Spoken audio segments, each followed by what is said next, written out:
like many. I love to look at the stars. I love the fact that ours is just one among many.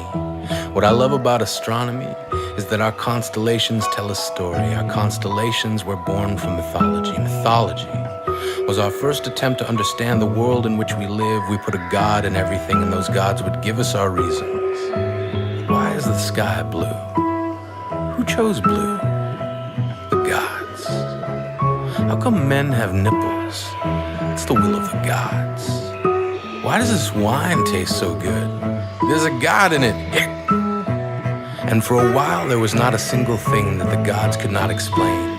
We believed that their anger gave us lightning, their despair gave us rain.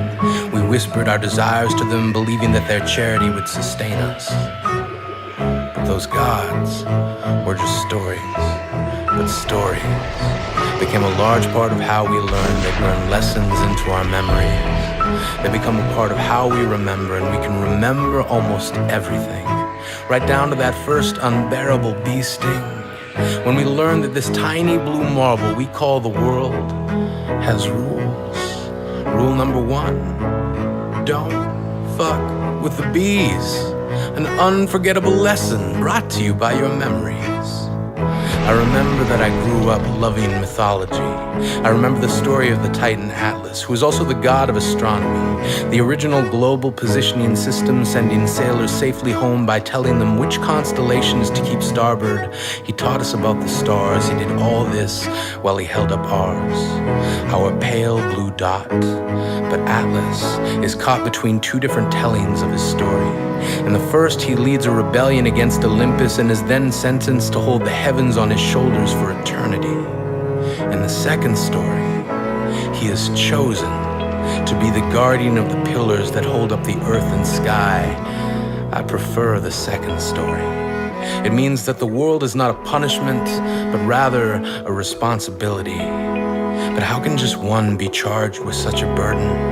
How can just one be responsible for all this? When I think of Atlas, I think of a single drop of rain. I think how unfair it would be to hold a single drop solely responsible for making the entire world clean again. I remember how my grandmother tried to explain our world to me. She told me a story.